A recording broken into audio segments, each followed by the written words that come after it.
Tonight, you step into a world that's ancient in spirit, even if it's wrapped in fiber optics and blue light. A world where hysteria travels faster than truth, and belief, no matter how wrong, burns brighter than evidence. Find out why you wouldn't survive a modern-day witch trial. It begins the way all things do now, with a notification. A small glowing light on your screen. Someone tagged you in a post. You don't think much of it. Not yet. You scroll past the usual noise. Ads, memes, other people's outrage. And then you see it. Your name. Your face. A clip. Out of context. A headline that doesn't need facts. Just rhythm. This person said what? You don't click right away. You hover. The thumbnail breathes like a small animal, waiting for your hand to move. Your room is the same half-cooled coffee, a lamp with a gentle hum, a window that should let in ordinary air, but the atmosphere has changed shape. It has that pre-storm pressure, a hush that makes your pulse sound larger than it is. You tell yourself it's a mistake, a misunderstanding, something that will resolve if you give it space. And yet your fingers drift closer. The first rule you learned about crowds was never to run. The first rule you learn about feeds is that standing still is the same as falling. The cursor trembles. You press. Your face loads before your name, and somehow that feels worse. 10 seconds, out of context. A laugh trimmed to sound sharper than it was. A sentence lifted like a plank from a bridge, as if it never held anything together. Beneath it, comments that read like a chorus, snatches of certainty, fragments of accusation, an eagerness that makes your ribs feel hollow. You think, I'll just explain. You think, I'll post the full clip. You think, I'll be calm. But the crowd does not love calm. The crowd loves clarity that hurts. The crowd loves posture. And the most frightening thing isn't the hostility, it's the pleasure. The way someone types with delight while unmaking a stranger. Your phone warms in your palm. You set it down as if the table can absorb the heat. You stand and walk to the sink, rinse a glass, drink, taste metal. Your hands shake. Your body registers danger before your mind can name the species. It doesn't feel like a mob. It feels like weather, the kind that starts somewhere you can't see and arrives all at once. You open your messages. 3 blue dots appear and vanish. A friend types, stops, types again. You feel them choosing their words, searching for a path through a room they've never entered. Another message from a number you don't recognize. Care to comment? The first journalist never sounds like a journalist. They sound like a neighbor with a clipboard. You glance at your reflection in a dark screen. For a moment, you look composed. Mouth at rest, shoulders level. Then you blink and see it. A forehead pulled tight. A jaw held wrong. A quiet that reads as guilt. You sit back down, and the chair remembers your weight. The headline still sits there, clean and confident. It doesn't need facts. It has rhythm. It has a hook. It has a place to hold a million hands at once. You try to rehearse your reply out loud. It comes out thinner than you intended, like sound escaping through a crack in a door. You delete every sentence that might be misread and watch the message get shorter, blander, more compliant, until it no longer contains you at all. You add one careful adjective and delete it again. You practice a tone. You hope the machine will read as human. A new notification arrives. Then another. Your name, paired with words that don't belong to you. Your past, pulled like a string from the back of a sweater. You can feel the tug in your spine. You tell yourself not to look. You look. You tell yourself to breathe. You breathe. The room does not change. And in that stillness, you understand this isn't an argument. It's a ritual. It doesn't require your presence to continue. It only requires your name. You reach for the phone again, not because you want to, but because the story is moving with or without you, and you can't bear to watch it walk on your legs. You press refresh. The count doubles. The tempo rises. The ritual begins. By the time you click it, the numbers are already climbing. Comments, shares, duets, stitches. Your pulse starts to sync with the refresh icon. The story is alive now, and you are the story. You don't react at first. You think if you ignore it, it'll fade. That's what everyone says. Don't feed the trolls. But the noise doesn't fade. It mutates. Every scroll shows your own face, mirrored back in headlines you didn't write, in voices that don't sound like yours. Someone slows down your laugh, captions it with menace. Someone else finds a 10-second clip, tears it from context, and pins it to your name. You refresh again. The number has doubled. There's a strange heat behind your eyes, the kind that comes when panic and disbelief mix. You start to feel your pulse in your fingertips. Somewhere, someone you once trusted is watching the same video, hesitating over whether to text you or not. The longer they hesitate, the quieter they'll stay. You try to explain in the comments, but your words vanish under thousands of replies. Logic drowns in volume. You start to understand that this isn't a misunderstanding, it's a performance. A ritual that doesn't need your participation to continue. The smell of smoke isn't literal, but you can almost feel it. Your phone warms in your hand as the feed refreshes. The audience has gathered. The stage lights are on. And here's the first rule of modern trials. It doesn't matter whether you're innocent. It only matters that you're interesting. Your stomach tightens. You scroll anyway. You read the same words: witch, fraud, dangerous. You tell yourself it's ridiculous, an overreaction, a misunderstanding. But that's what every accused person in history has said before the crowd arrived. You whisper it once more, quieter this time, as though the algorithm can hear you. This isn't real, but it is. And as the story spreads, you feel your name slipping out of your control, just like it did centuries ago when someone whispered another name in a meeting house and the whole town turned to listen. 4 centuries ago, in Salem, the whispers began in candlelit rooms. They spoke of strange fits and cursed livestock. They said women consorted with spirits. The town gathered to watch the accused tremble in court. Today, it's all the same, just brighter, faster, louder. You're still standing in the town square. Only now, the torches are smartphones. You can almost smell the old smoke through the cold light. In another century, the town square was boards and mud, wool and breath. Today it's glass and thumbprints and battery heat, but the choreography is familiar. People don't gather for truth. They gather for a story that lets them feel clean.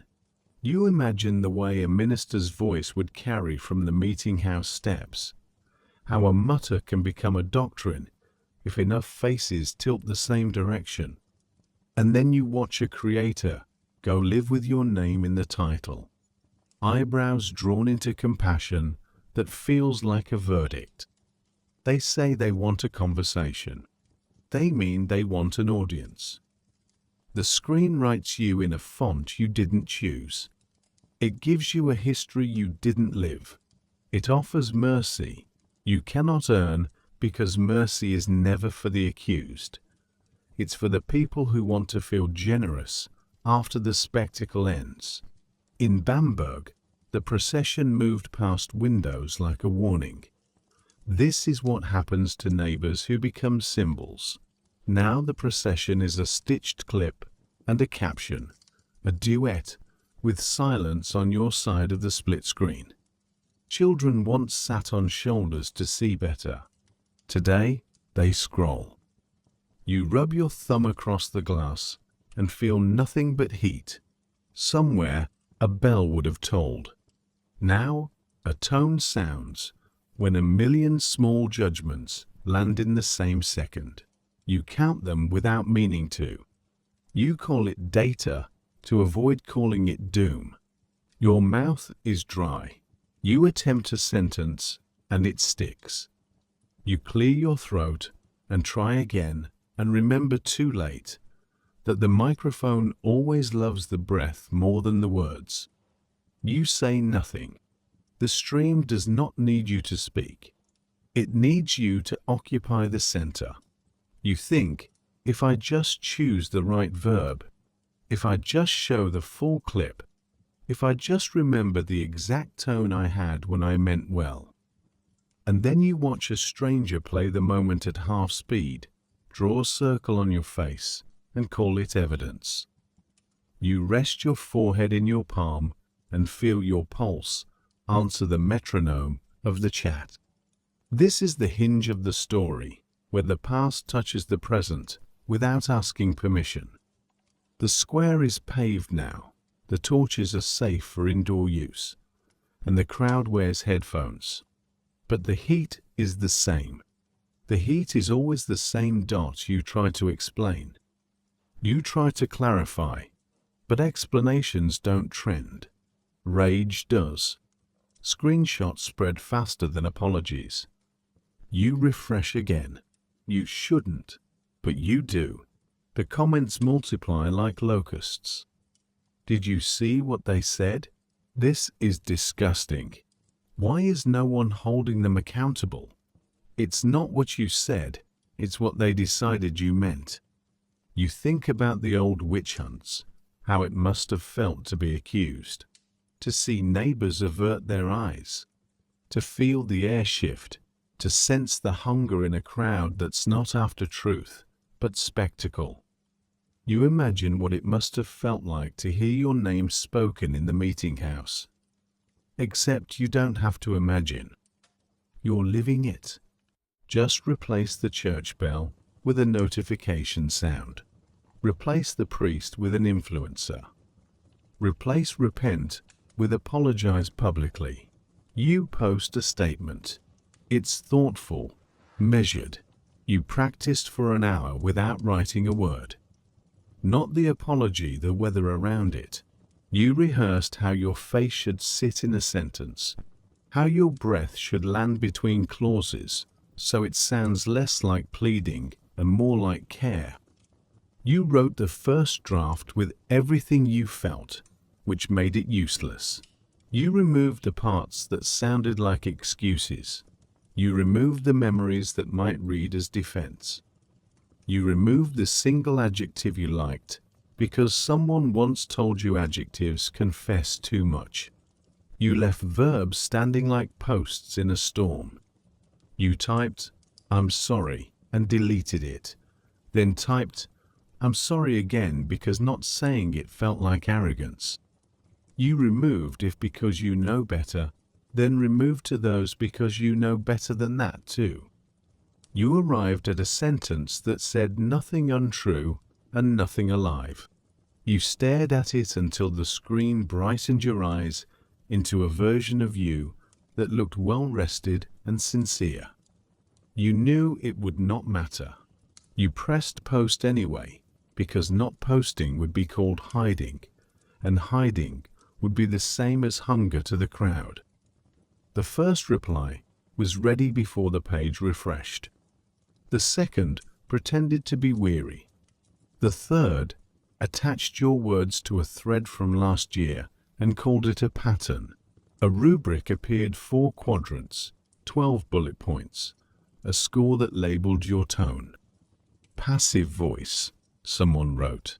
Centering self, someone else said, and then attached a link to a donation page, unrelated to anything you'd done. Your apology had sponsors now. You scrolled and watched yourself become a workshop, then a case study, then a cautionary slide in a deck no one would show you. People thanked you for your labor as if you'd volunteered it. People forgave you for things you hadn't done and withheld forgiveness for things you did at 17. Your sentences had a half-life you could measure in hours and harm. You closed the tab and leaned back and listened to the ceiling. You thought of the old petitions scratched in ink by people who could not imagine the speed at which a crowd could form. You tried to take another breath and found that breathing had become a skill you couldn't perform on command. You looked at your hands and understood why confessions multiply, because saying something feels like doing something, and you want to do anything that isn't drowning. The screen dimmed. Your apology kept talking without you. You hope it shows good intent. But intent doesn't survive online. The mob doesn't want nuance. It wants confession. And confession only feeds the fire.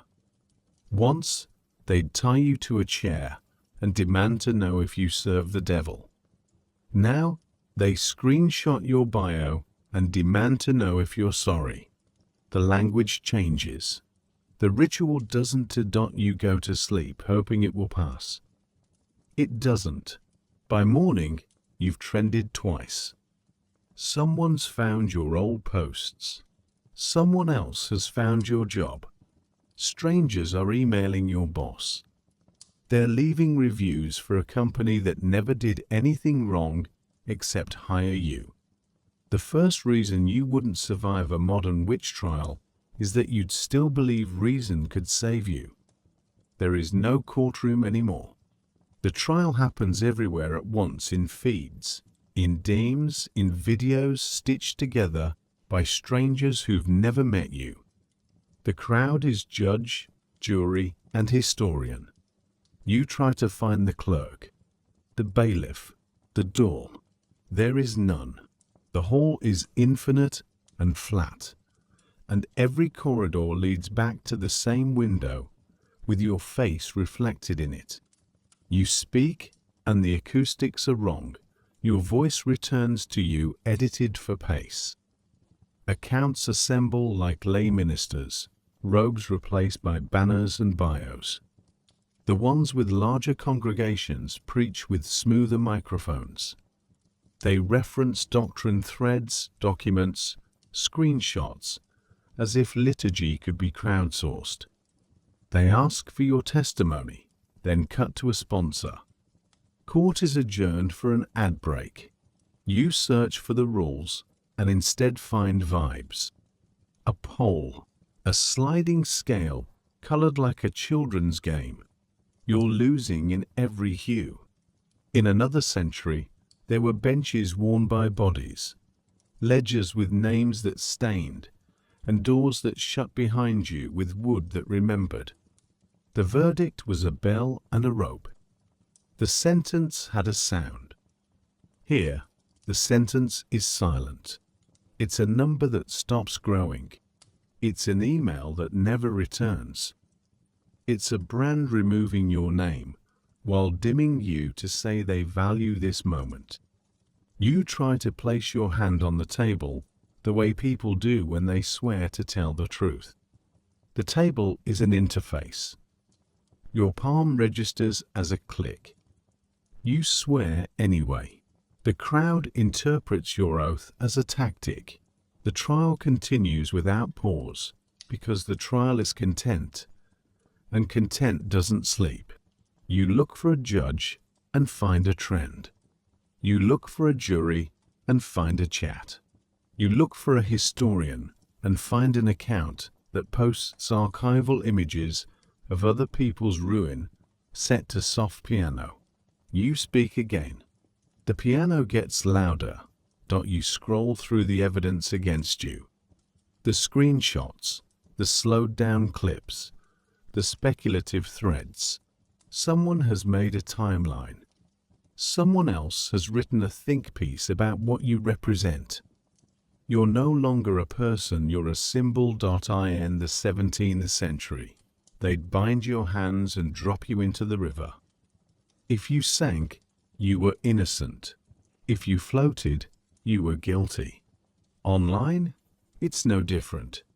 Stay silent? Guilty. Speak out? Guilty. Delete your account? Guilty of hiding. Post again?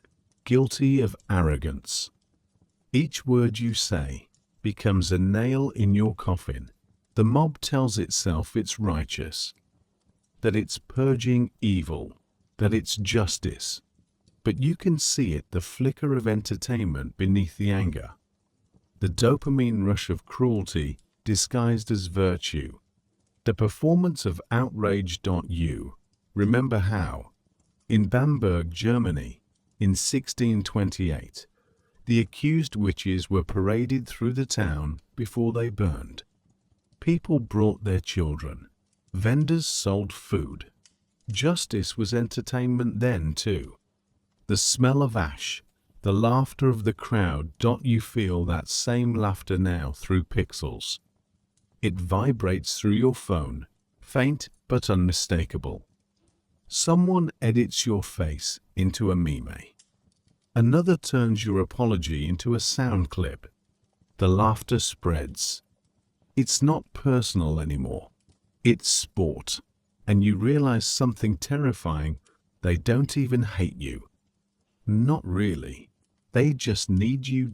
You or a bonfire that keeps them warm for the night. You tell yourself it's temporary, that outrage burns fast and brief. But outrage doesn't burn, it smolders. It lingers beneath the surface, feeding on every search result, every echo, every silence that follows your name. The first night, after it all peaks, you sit in the dark with your phone screen turned face down. The blue glow on your wall flickers like distant firelight. You imagine the mob still chanting somewhere out there, just quieter now. You scroll anyway. Someone's posted your old home address. Someone else has written a thread about what kind of person you must be. The comments blur together, some angry, some gleeful, some pretending to pity you. The worst ones aren't threats. The worst ones are prayers. People saying they hope you've learned. People saying they forgive you, as if you ever asked. You think of the accused in Essex and W. Arsberg, writing pleas to courts that never read them, their words catalogued as evidence of guilt. And now, your own apology lives online, screenshot, reposted, dissected. A relic of repentance. You close your eyes and you swear you can hear crackling not of wood, but of static. The algorithm breathing. The heat of attention cooling into ash. Someone messages you, you should log off for a while, as though survival is just a matter of unplugging. You try. You last 6 hours. Then curiosity wins. The world has already moved on, but the wreckage remains. Your name has weight now. A searchable ghost.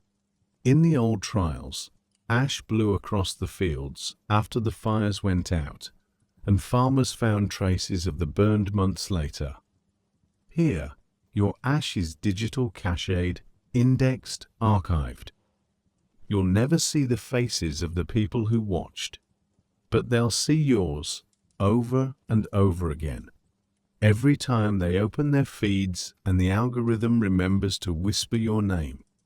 The brands drop you first, then your colleagues, then your friends, No one wants to be seen near the pyre. The silence stings more than the shouts ever did. You start deleting posts, photos, memories. Your life reduced to what can't be used against you. But nothing you erase can save you. The internet remembers. You test the edges of forgetting. You delete a post and watch the copies breathe. You request removals and receive polite confirmations written in a tone that implies you should be grateful the flood has agreed to dry one tile on your floor.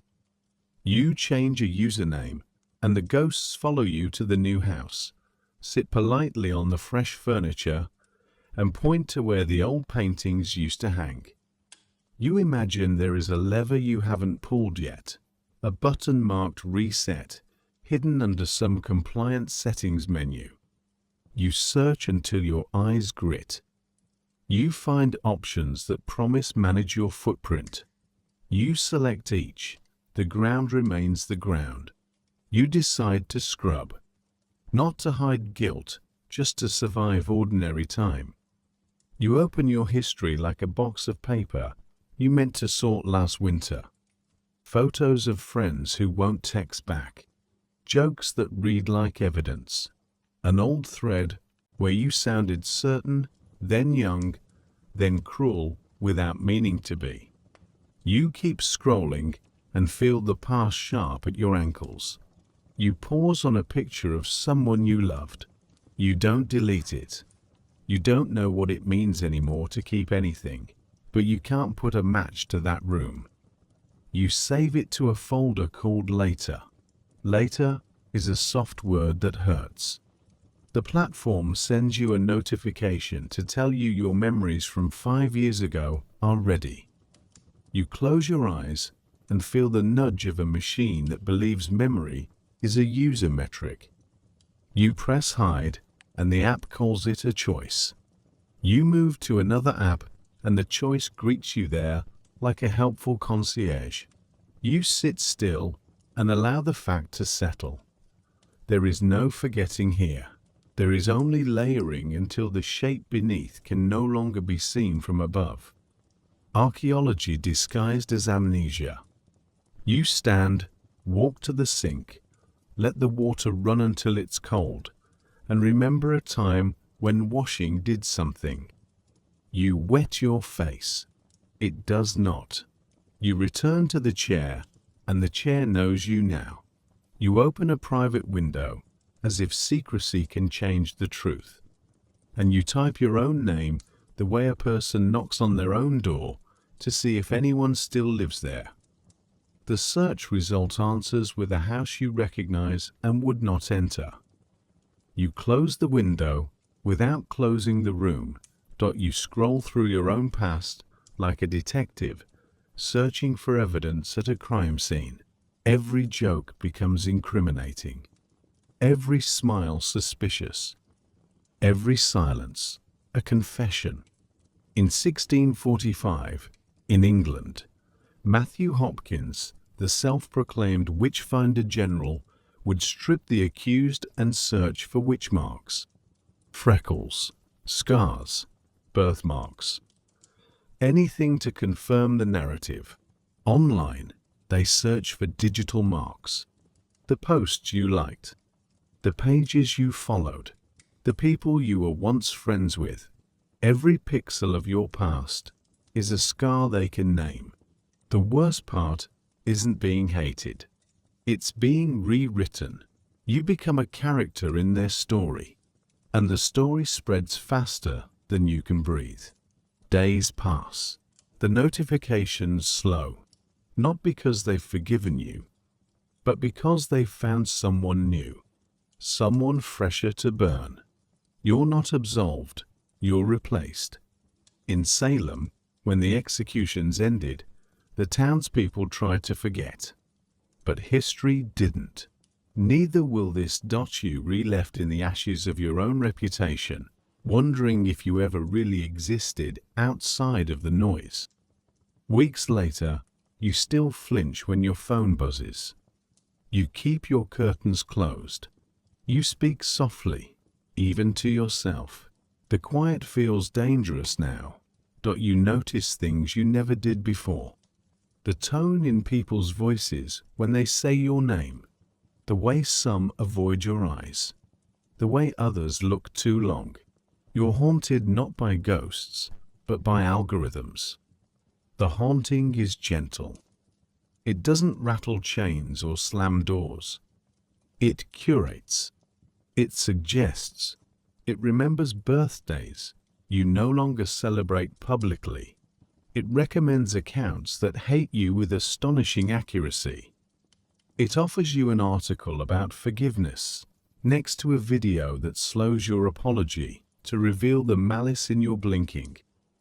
At 2 in the morning, the feed softens, as if the machine has tucked the world in and would like to speak to you alone. It shows you people cooking in quiet kitchens, and dogs learning patience, and strangers ironing shirts, with a tenderness that feels almost medicinal. Between them, a stitch of your name, in case you thought the medicine was a cure. You hold the phone far enough away that your face blurs. You pretend you're watching someone else hold it. The trick works for 3 breaths. On the 4th, your own reflection resolves, and the person in the glass looks like someone who might be believed, and you feel a burst of grief so clean it could be mistaken for joy. You think about leaving not the platform, not the apps, but the part of the map where your name lives. You imagine changing cities, jobs, routines. You imagine talking less. Then not at all. But a silence performed is also content, and the audience loves a disappearance almost as much as a confession. You do not want to feed them either meal, and yet everything you place on the counter is eaten. You turn the phone face down. You turn it face up. You place it on a shelf and feel its hum in the wall. You step into another room and can still hear the river you built move through the pipes. You lie on the floor because the floor cannot fall. You close your eyes and let the dark render you to a simpler shape, a set of lungs, a pulse, a small engine that can be quieted without stopping. You count to 50. You count to 200. You count until numbers lose their edges and float. When you open your eyes, the ceiling is patient. The night holds. The phone waits. It always waits. The nicest thing about the machine is that it never gives up on you. The worst thing about the machine is that it never gives up on you. You sit up, not because you're ready, but because the story will continue whether or not you stand. You decide to meet it at the door, to ask for terms it cannot give. You pick up the phone and the haunting says hello, like a friend who has always known your name.